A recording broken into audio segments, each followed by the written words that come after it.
Surat Al-Baqarah ayat 9 sampai ayat 11, Pak. أعوذ بالله من الشيطان الرجيم بسم الله الرحمن الرحيم يخادعون الله والذين آمنوا وما يخدعون إلا أنفسهم وما يشعرون في قلوبهم مرض فزادهم الله مرضا ولهم عذاب أليم بما كانوا يكذبون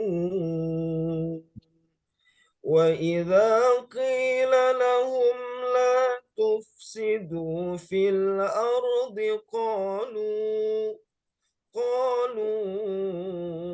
إنما نحن مصلحون Sadaqallahul azim. Shadaqallahul azim. Terima kasih Pak Ashar. Saya persilakan ke Bu Dwi untuk menguji terlebih dahulu, yaitu tentang pedagogik. Saya persilakan Bu Dwi. Baik, terima kasih Ibu Desi. Assalamualaikum Pak Ashar. Waalaikumsalam. Sebelumnya Pak Ashar bisa presentasikan bahan ininya, modul ajarnya yang mau di satu buah ya, satu modul ajar yang sudah Bapak buat berdasarkan perbaikan yang kemarin. Silahkan Pak, 5 menit saja.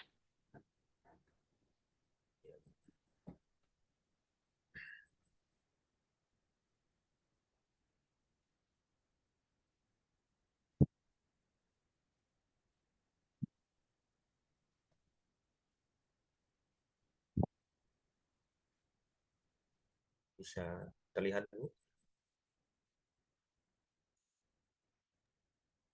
Assalamualaikum warahmatullahi wabarakatuh. Waalaikumsalam warahmatullahi wabarakatuh. Baiklah, saya akan mencoba mempresentasikan modul ajar saya. Kebetulan saya mengajar di kelas 8 dengan tema iman kepada kitab-kitab Allah. Jadi pada materi ini untuk pertama sekali adalah kami akan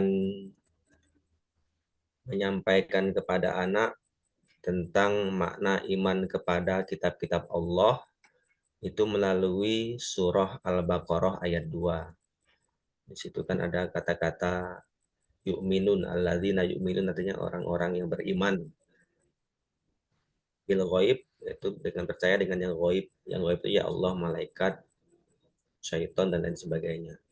Jadi dengan kita memahami surah ini, mudah-mudahan nanti anak bisa memahami hakikat iman kepada kitab-kitab Allah. Dalam tujuan pembelajaran nanti diharapkan siswa pertama mampu membaca dan memahami surah Al-Baqarah ini dan kandungannya. Kemudian peserta didik juga mampu menggali dalil terkait iman kepada kitab Allah. Maksudnya yang ayat yang tadi. Kemudian menelaah pengertian iman kepada kitab Allah berdasarkan dari di atas.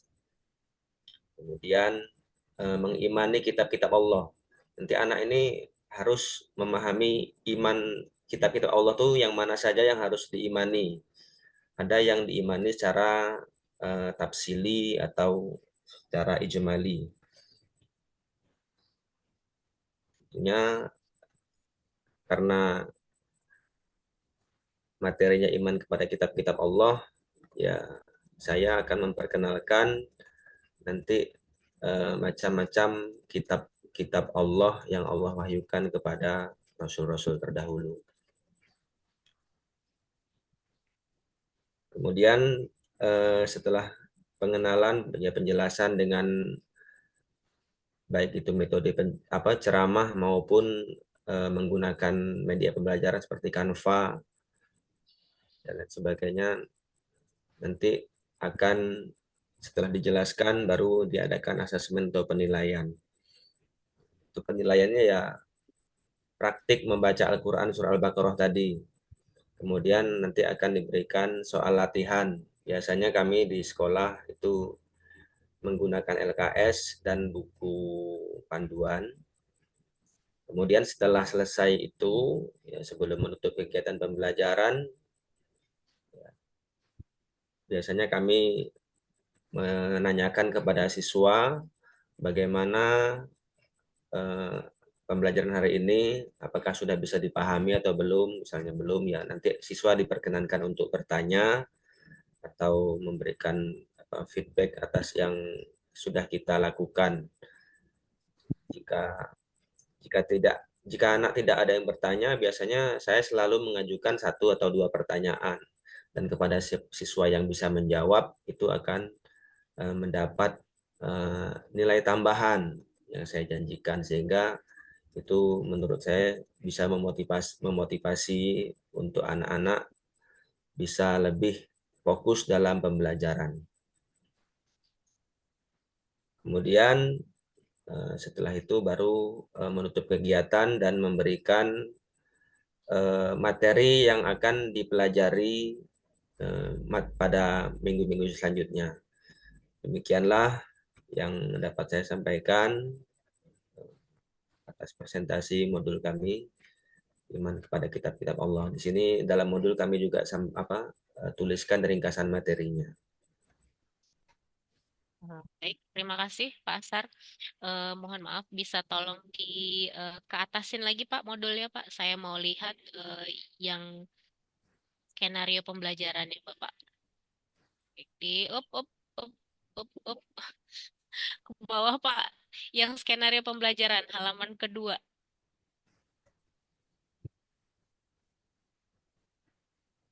Ini ya Bu. Lagi Pak, lagi Pak. Lagi itu tujuan pembelajaran Pak. Nah, di kegiatan awal, kegiatan pembelajaran. Oke, stop Pak. Oke, baik. Eh, begini, di kalau di kegiatan awal itu biasanya secara untuk standarnya ya Pak ya, standarnya apa saja Ya, yang dilakukan? ya.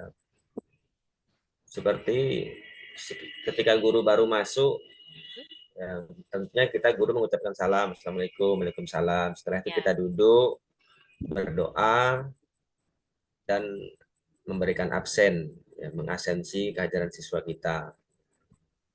Absensi itu menurut saya sangat penting karena nanti itulah yang akan menjadi tolak ukur penilaian kita. Kalau kehadirannya saja tidak ada, bagaimana kita memberikan nilai? Dan itu menjadi sebuah satu hal yang bisa kita pertanggungjawabkan.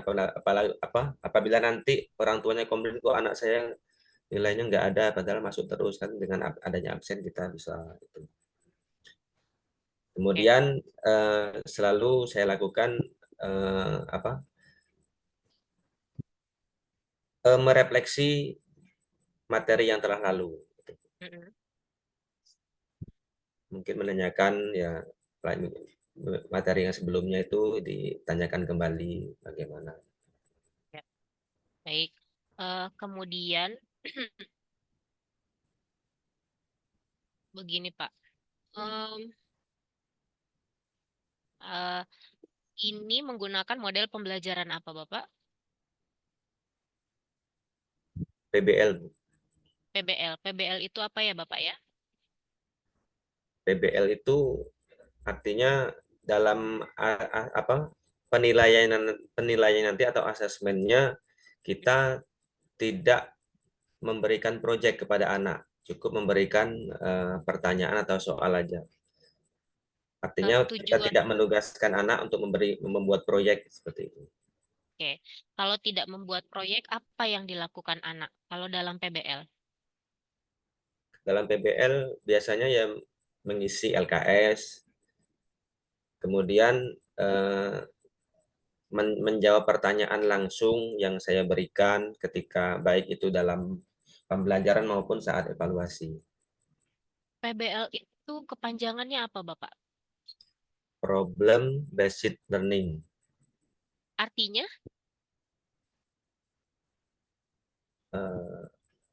Masalah, problem itu kan masalah. Ya, Ya, kalau based learning nih kurang tahu, Bu.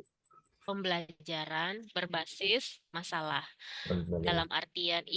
Dalam artian ada masalah yang Bapak jadikan trigger bagi siswa untuk belajar. Ya, ya. Nah, kalau misalnya ini kan iman kepada Allah melalui surat Al-Baqarah ayat 2.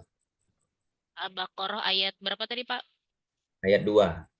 Ayat 2. Oke. Kan materinya ada Al-Baqarah ayat 2. Maka isi dari Al-Baqarah ayat 2 itu adalah apa tadi, Pak? Iman kepada Iman kepada Allah, kepada yang gaib intinya ya. seperti Maka kalau malaikat. dibawakan kepada PBL, permasalahannya kira-kira apa? Yang bisa dijadikan masalah, kenapa kita itu harus beriman gitu. Hmm, Sementara kita tidak melihat secara nyata, kenapa kita tuh mm-mm. harus percaya gitu. Jadi Kenapa kita? yang jadi Iya, masalah itu bagaimana agar anak ini nanti bisa menjadi percaya dengan kitab Allah ini, bahwa kitab Allah ini bukan hanya tulisan atau bacaan, namun ini adalah betul-betul firman Allah yang harus kita ikuti agar ada perbedaan antara manusia, binatang dan oke, tumbuhan gitu, seperti itu. oke, baik. Eh, untuk belajar ini kan dibantu dengan LKPD ya, Pak ya. Nah, menuangkan PBL dalam LKPD itu seperti apa? Bisa nggak Bapak kebawahin lagi? Saya mau lihat LKPD-nya. Karena itu juga nanti akan kelihatan apakah tujuan pembelajarannya itu juga bisa tercapai dengan bantuan LKPD, Pak. Ini termasuk LKPD LPPS ini, Bu. Eh, Kan harusnya di dalam modul ajar itu juga ada LKPD-nya, Pak. Soal itu, Bu, ya, Bukan. soal. Begini, Pak. Eh, Problem based learning itu kan berarti belajar berbasis masalah. Tadi saya sudah tanya permasalahan. Kalau Bapak pakai PBL, maka permasalahan yang akan Bapak jadikan trigger untuk di pembelajaran di modul ajar ini adalah apa? Bapak sudah menjelaskan. Nah, permasalahan itu dan Bapak juga di kegiatan pembelajaran menuliskan bahwa dengan bantuan LKPD siswa akan berdiskusi. Begitu ya, Pak ya? Makanya saya minta tolong ditampilkan LKPD-nya. Saya mau lihat. Tadi Bapak bilang akan diberikan pertanyaan-pertanyaan. Padahal untuk PBL juga bisa. Bapak berikan pernyataan yang kemudian Bapak munculkan dari pernyataan itu Bapak buat pertanyaan. Bisa juga. Selain dari memunculkan pertanyaan saja gitu. Makanya saya mau lihat di lampiran itu LKPD yang sudah Bapak buat, apakah sudah sesuai kalau ini kan materinya ya Pak ya. Hmm, Ini lembar aktivitas siswa. siswa dan Bagaimana makna partisipan iman materi kepada yang kitab-kitab Allah? disajikan. Ya, yang berarti LKPD-nya nggak ada Pak? Ada nggak? Nggak ada, Bu. Belum. Belum ada ya Pak ya. Nah, berarti nanti harusnya di LKPD itu terlihat begini. Ketika kita menggunakan LKPD di kegiatan pembelajaran, sebaiknya LKPD-nya juga dilengkapi. Dan Sama ditampilkan di ya, modul ya, Bu. ya, sama seperti menggunakan media. Nah, kalau Hmm. misalnya PBL dengan PBL dengan materi ini, media yang Bapak gunakan apa? Yang jelas Al-Quran, Mm-mm. Apalagi? kemudian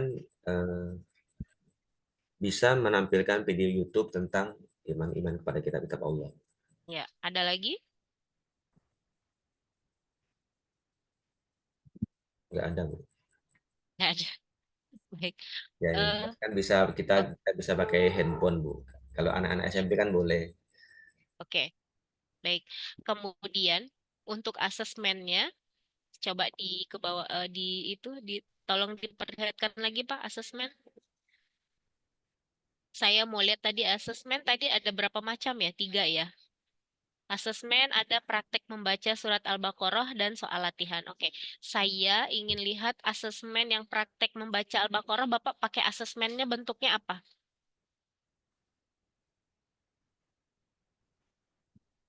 Untuk prakteknya, kebetulan di sekolah kami kan ada buku paket. Buku paket ini sudah ada, Bu, di surah Al-Baqarah ayat 2-nya itu, Bu.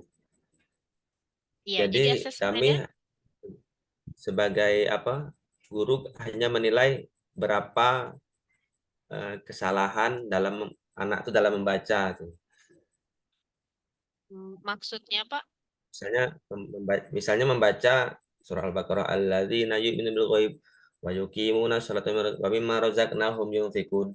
Nanti eh, kami hanya menilai berapa kesalahan, baik itu tajwidnya, baik itu hurufnya.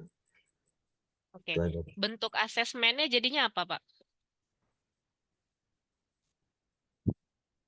Seharusnya tabel ya, Bu. Jenis asesmennya apa Bapak? Kalau yang Bapak ceritakan tadi, jenis asesmennya masuk apa? Belum paham, Bu. Baik. Asesmen berarti asesmen itu kan mengikut kepada tujuan pembelajaran ya Pak. Ada asesmen untuk pengetahuan, ada asesmen untuk sikap, dan asesmen unjuk kerja. Kalau yang saya lihat di asesmen penilaian yang sudah Bapak buat, praktek membaca Al-Quran itu termasuk asesmen unjuk kerja Pak, atau asesmen keterampilan. Maka penilai apa instrumen yang digunakan adalah rubrik unjuk kerja. Kalau soal latihan, maka dia berbentuk soal-soal yang dilengkapi dengan kunci jawaban. Kalau di modul ajar. Nah, saya mau lihat yang asesmen praktik membaca Al-Quran itu seperti apa? Apakah ada dilampirkan Bapak? Tidak ada, Bu. Oh, tidak ada. Kalau soal latihannya ada Bapak? Soal latihannya kami biasa menggunakan LKS, Bu. Cuman kebetulan saya Oke, tinggal pula di menggunakan sekolah. LKS. Ya, Apakah ada dilampirkan di modul ajar yang Bapak unggah atau modul ajar yang ini? belum, Bu, karena ini belum direvisi.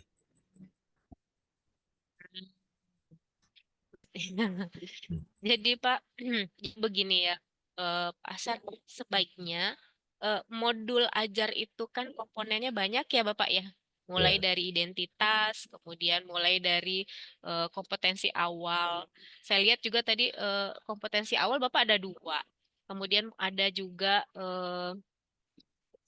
tujuan pembelajaran, persiapan, pertanyaan pemantik, kegiatan pembelajaran, bahkan target siswa juga ada ya. Kemudian model pembelajaran yang digunakan, kemudian ada asesmen penilaian, refleksi gurunya, kemudian remedial dan pengayaan, kemudian nanti sampai ke seterusnya sampai ke lampiran ya Pak. Di lampiran itu biasanya ada materi ajar ya Pak ya.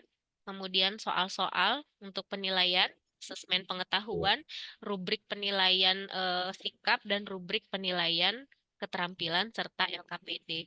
Sebaiknya itu dilengkapi, Bapak. Nah, seperti itu. Karena kalau tidak lengkap itu bukan modul ajar namanya, Pak. Sama Kan kayak RPP. komponennya itu. Ya, kalau RPP saja itu cuman sampai daftar pustaka, itu RPP. Tapi kalau sampai lampiran itu modul ajar karena sudah lengkap dengan materinya begitu, Bapak.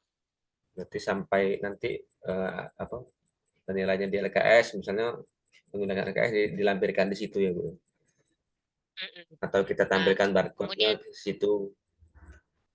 ya, nah saya juga ingin tanya asesmen kenapa? Saya ingin tahu apakah soal-soal yang Bapak buat itu masuk high order thinking skill atau HOTS atau LOTS. Nah, Bapak tahu nggak bedanya HOTS dengan LOTS? Kalau yang hot itu yang sifatnya lebih sulit sepengetahuan saya Bu. Itu karena Kalau apa ya? LOTS, Kalau lot ya yang pertanyaan-pertanyaan sederhana misalnya eh, tuliskan surah Al-Baqarah ayat 2 misalnya itu kan sederhana. Tapi kalau misalnya sudah seperti memilih atau mengidentifikasi itu sudah termasuk hot seperti misalkan ya, eh, coba kembangkan misalnya seperti itulah Bu. Kira-kira seperti itu. oke. Kena patokan HOTS dan LOTS ini tahu Pak patokannya apa? Ya kalau lot itu sederhana Bu. Kalau misalnya hot ini kan ya seperti kita tuh harus bisa merumuskan, menyimpulkan, ya, termasuk apa, mengorganisir atau memilih atau merumuskan, bahkan memprediksi ini Hmm, seperti itulah, kira-kira hmm, seperti itu. Agak agak lebih berbobot lah nilainya Bu. ya, Pak. Eh, HOTS dengan LOTS itu eh, eh, eh, patokan bukan patokan ya. Biasanya dia ditentukan oleh kata kerja tingkatan dari berdasarkan taksonomi tujuan belajar yang populer kita bilang taksonomi Bloom. Bapak ingat taksonomi Bloom? Nggak ingat Bu. Saya ingat. Ya, taksonomi tujuan pembelajaran yang dikembangkan oleh yang awalnya itu dikemukakan oleh Bloom. Saya lupa aslinya ya. Kemudian nanti dikembangkan oleh Krathwohl, kemudian oleh Andrew gitu. Anderson, sorry, Anderson. Kemudian Bloom juga merevisi taksonomi dia. Jadi taksonomi Bloom itu merupakan tingkatan dari tujuan pembelajaran yang terbagi atas 3 ranah, yaitu pengetahuan, keterampilan dan juga sikap. Nah, jadi kalau untuk pengetahuan ini ada 6 tingkatan. Kalau pengetahuan itu kan kodenya C, kognitif. Kalau bahasa Inggrisnya kan kognitif itu pakai C ya, Pak ya. Jadi C1, Ya, C2, C3, C4, C5, C6.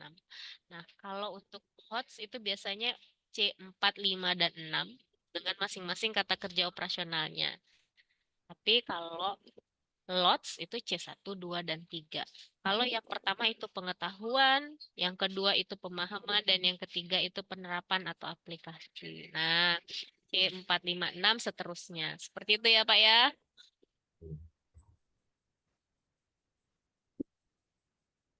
boleh kami Ingat ulang Pak? lagi Bu. Yang ya sikapnya ya rendah seperti apa?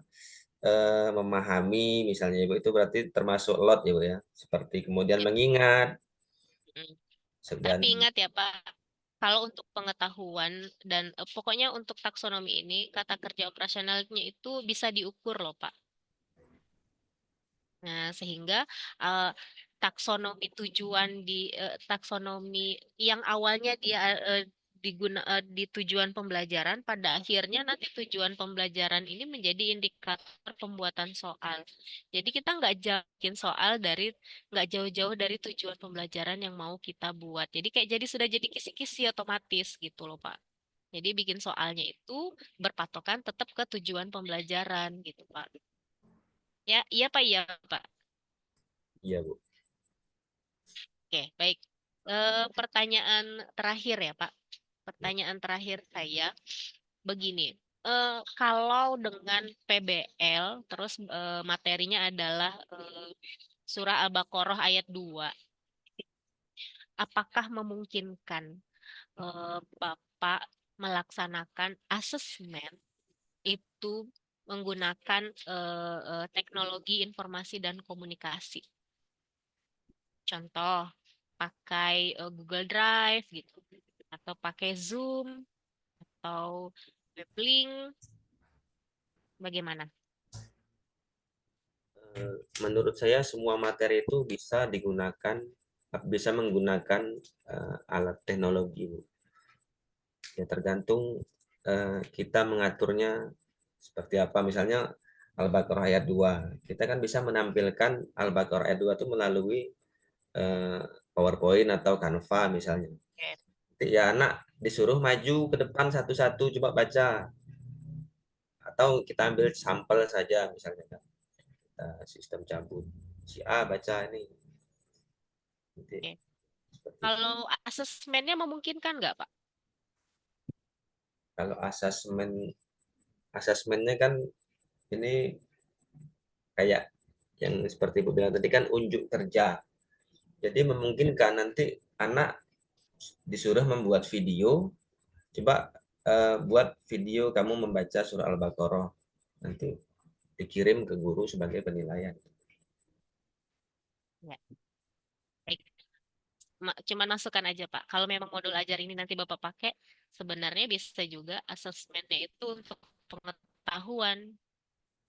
Jadi asesmen tidak hanya untuk unjuk kerja atau sikap saja, tapi pengetahuan itu juga asesmen yang Bapak buat dalam bentuk asesmen, tekniknya tertulis, bentuknya adalah soal. Soalnya bisa berbentuk pilihan berganda atau multiple choice dengan bermacam-macam lagi jenisnya, atau dengan isian atau Ini dengan menggunakan esai. Google Form itu Bu ya, misalnya nanti pertanyaannya kan. Bisa.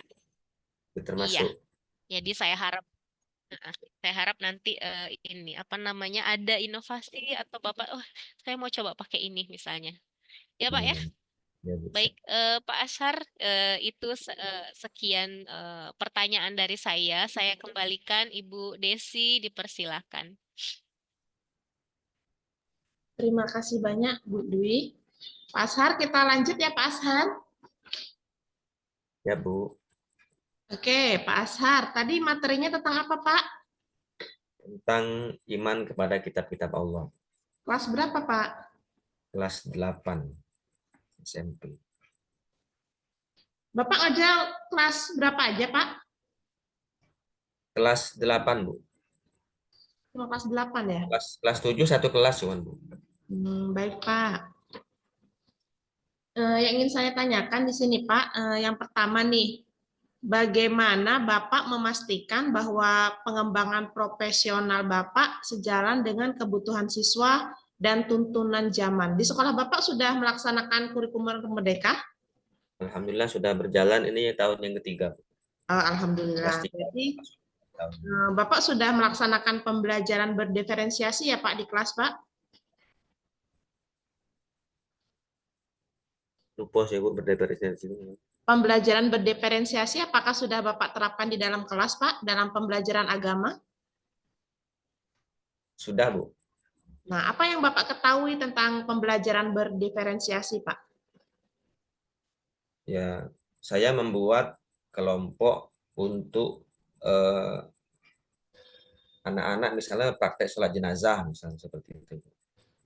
Saya buat kelompok. Saya kan ada materi sholat apa? Sholat sunnah ya, sholat istisqa, sholat kusuk, dan sholat jenazah yang termasuk dalam itu. Kemudian saya mencoba anak itu dibagi menjadi 3 kelompok. Satu kelompok itu terdiri dari 11 orang sampai 10 orang sampai 11 orang. Kelompok satu coba kamu pahami eh, tentang sholat kusuk, kelompok 2 tentang sholat istisqa, kelompok 3 tentang nanti saya setelah mereka mencari ya tata caranya ya, nanti mereka mempresentasikannya di depan kelas melalui praktek. Nanti setelah itu baru tugas saya hanya eh, memberi masukan seharusnya seperti ini, seharusnya seperti ini, seperti itu. apakah Bapak, misalnya anak kan sudah presentasi nih Pak, presentasinya dalam satu bentuk, apa Bapak beda-bedakan? Misalnya boleh dengan peta konsep, boleh dengan apa, dengan PowerPoint, apa cuma cukup satu aja nih dipresentasikan, bacakan, atau dengan bervariasi Bapak mempresentasikan kelompok tadi? Ya, cukup satu, Bu. Cukup satu ya Pak ya? Dan dengan mempraktekkan secara langsung. Oh gitu ya Pak ya. Jadi Pak, pembelajaran berdiferensiasi itu Pak, bagaimana kita memfasilitasi siswa itu berdasarkan minat dan gaya belajar siswa ya Pak. Jadi kita Ya, di awal kan kita sebelum pembelajaran itu ketika semester 1 ada penilaian apa Pak? Pernah enggak Bapak melakukan penilaian pada semester awal? penilaian semester Anak ini 1 dikelompokkan sesuai dengan minat dan bakatnya. pun enggak, Bu. Enggak ya Pak ya? Jadi saran saya Pak, ini karena kita sudah dimasuk dalam kurikulum merdeka dan pembelajaran berdiferensiasi itu wajib kita laksanakan ya Pak pada pendidikan agama Islam. Jadi kita kelompokkan anak yang suka menonton misalnya kita kelompokkan jadi satu kelompok. Jadi itu namanya di asesmen awal itu namanya asesmen diagnostik Pak. Jadi kita kelompokkan siswa yang suka misalnya suka menonton video, anak yang suka praktek, jadi kita kelompokkan. Jadi itu kewajiban kita sebagai guru di awal semester, yaitu melakukan penilaian diagnostik. Oke, lanjut ya Pak. Bapak, ini kan saya profesional. Jadi yang ingin saya tanyakan selanjutnya adalah pada bayi tabung. SMP ada belajar bayi tabung tidak Pak? Belum ada, Bu. Belum ya Pak ya? Oke, karena kita guru agama luas ya Pak. Menurut Bapak pada zaman sekarang tuh Pak banyak kejadian ya, apalagi di kalangan artis melakukan bayi tabung. Menurut Bapak bagaimana itu Pak hukumnya bayi tabung Pak? Eh, Seperti yang sudah saya pelajari dulu waktu kuliah, seingat saya namanya bayi tabung itu ya, hukumnya ya, ada ulama yang berpendapat dibolehkan dengan alasan tidak berhubungan secara langsung antara pemilik eh, apa sperma dan rahim, karena itu prosesnya ya tidak berzina. Jadi kemudian ada yang berpendapat bahwa eh, itu tidak dibolehkan ya, dengan alasan semua semua yang dititipkan kepada Allah ya, misalnya memang sudah tidak dikasih anak berarti memang Allah tidak mempercayai kita gitu. Alasan seperti itu berdasarkan keseingatan saya waktu masih kuliah dulu. Jadi kalau menurut saya yaitu diperbolehkan karena ya prosesnya pun tidak melalui perzinahan. Kemudian yang kedua, kenapa diperbolehkan? Karena itu bisa menjadikan salah satu pengikat antara rumah tangga. Ya, namanya rumah tangga, sedangkan mereka memiliki anak saja, kadang ada yang bisa pecah belah, apalagi yang tidak. Saya rasa dengan alasan, dengan tujuan untuk membina rumah tangga sakinah mawaddah warahmah, ya menurut saya juga diperbolehkan. Demikian. Berarti Bapak setuju ya Pak ya dengan adanya bayi tabung dengan syarat menggunakan sperma suaminya seperti itu ya Pak ya? Oke. Terima kasih Pak. Lanjut Pak. Tentang macam-macam najis nih ada berapa ya Pak jenis najis Pak? Tolong sebutkan dan jelaskan Pak. Macam-macam najis. Yang pertama itu najis mukhaffafah, najis yang kecil. Najis kecil ya, itu seperti ya kayak cicak misalnya ya. Yang cukup tidak perlu mencucinya, asal dihilangkan saja sudah seperti. Kemudian najis mughalazoh, najis yang besar. Ya, najis yang besar itu seperti memegang air liur anjing atau babi itu. Kemudian najis itu seingat saya terbagi 3, cuman saya lupa bahasa Arabnya tuh Bu. Apa? Mutawasitoh. Nah, mutawasitoh itu yang menengah. Ya, Ustaz. Ya, mutawasitoh itu yang menengah itu Contohnya seperti, contohnya seperti air kencing bayi laki-laki. Ya. cara mensucikan najis mughalazoh dan mutawasitoh seperti apa, Pak? Kalau mughalazoh itu harus dicuci dengan air dan salah satunya menggunakan tanah. Sementara untuk mutawasitoh itu harus mencucinya juga dengan air dan harus hilang baunya. Kemudian yang hadisnya yang apa ringan tadi itu ya kita cukup membuangnya saja, tidak perlu mencucinya. Misalnya lagi sholat, tiba-tiba cicaknya berak pas di kuku, ya sentil aja udah. Gitu. Kira-kira seperti itu, Bu. Oke, tadi Bapak membahas modul ajarnya yaitu iman kepada kitab-kitab Allah. Tolong jelaskan Pak, ada berapa jumlah kitab-kitab Allah dan diturunkan kepada siapa saja Pak? Yang pertama ada kitab Zabur, kemudian kitab Taurat, Injil, dan Al-Quran. Kitab Zabur itu diturunkan kepada Nabi Musa kalau nggak salah. Kemudian kitab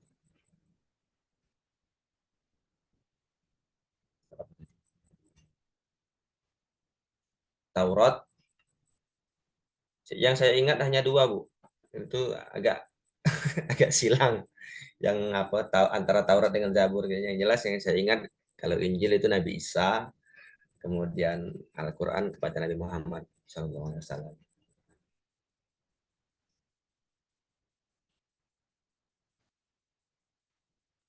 Oke Pak, Di materi modul tadi ada tertulis itu, Bu. Cuman saya agak lupa susunannya. iya Pak. Kita lanjut ya Pak ke soal selanjutnya. Menurut Bapak nih, bagaimana Bapak mengintegrasikan perkembangan terbaru dalam bidang ilmu pendidikan agama Islam yang Bapak ajarkan ke dalam materi pembelajaran? Contohnya seperti ini, Pak. Kita kan ini harus mengikuti perkembangan zaman ya, Pak ya, ketika belajar di kelas. Nah, bagaimana Bapak itu mengintegrasikan perkembangan terbaru dalam pelajaran PAI, Pak? Mengintegrasikan itu apa itu? Mengaitkan gitu ya, Bu. Ya, setiap materi, setiap bab itu ya misalnya eh, ada yang kurang dipahami anak, silahkan nak, mencari di YouTube atau di Google. Jadi anak dalam hal ini ya tidak hanya terbatas kepada pemahaman guru. Artinya mereka bisa mencari pengetahuan di luar, baik melalui Google maupun YouTube. Tugas guru ya hanya meluruskan saja. Kira-kira yang diambil anak ini benar atau tidak, seperti itu.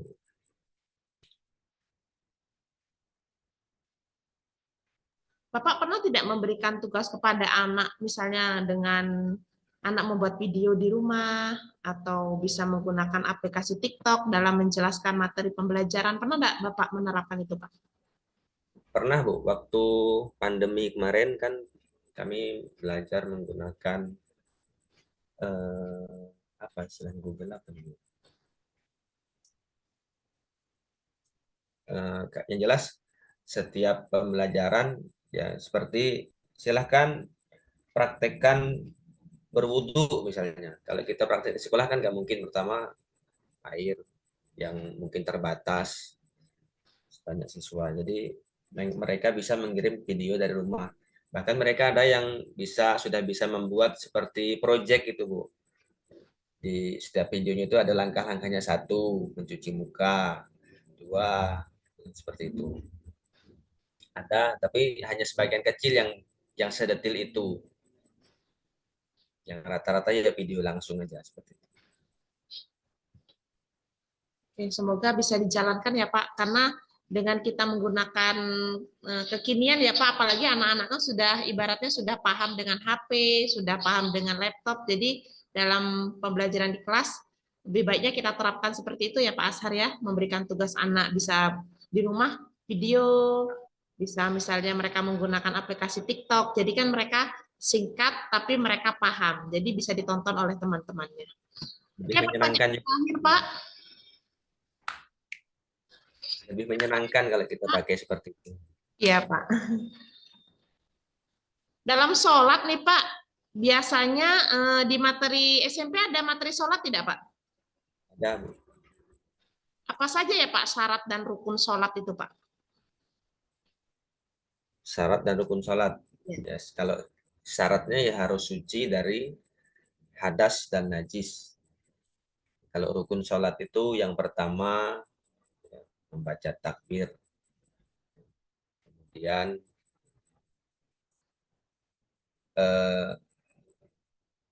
berdiri, berdiri dengan sempurna jika mampu. Tidak mampu berdiri ya duduk, tidak mampu duduk baring, tidak mampu baring ya dengan isyarat mata saja sudah cukup. Yang tidak bisa lagi disolatkan, Bu. Kemudian yang setelah itu yang termasuk rukun adalah membaca surah Al-Fatihah.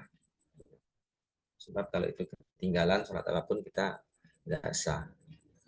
Kemudian ruku, i'tidal, sujud, dan tasyahud akhir serta salam yang pertama. Itu rukun dalam sholat. Ada berapa Pak jumlah rukun dalam sholat Pak? Hitung dulu ya Bu.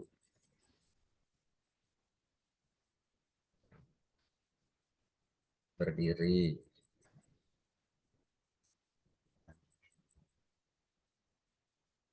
Kalau nggak salah 13 Bu. Ya, betul ya Pak. Yang terakhir harus tertib ya Pak ya. Yang pertama ada niat, yang kedua takbiratul ihram, yang ketiga berdiri tegak bagi yang mampu. Tadi sudah Bapak jelaskan, sudah benar. Yang keempat yaitu membaca surat Al-Fatihah di setiap rakaat. Yang kelima yaitu ruku dengan tumak ninah. Yang keenam yaitu itidal. Tadi sudah Bapak sebutkan, yaitu itidal dengan tumak ninah. Yang ketujuh sujud 2 kali dengan tumak ninah. Yang kedelapan yaitu duduk di antara 2 sujud dengan tumak ninah. Yang kesembilan yaitu duduk tasyahud akhir dengan tumak ninah. Yang ke-10 membaca tasyahud akhir. Yang ke-11 yaitu membaca sholawat kepada Nabi Muhammad saat tasyahud akhir. Yang ke-12 yaitu membaca salam yang pertama. Dan yang ke-13 yaitu tertib. Terima kasih Pak Ashar. Saya kembalikan kepada Pak Reza.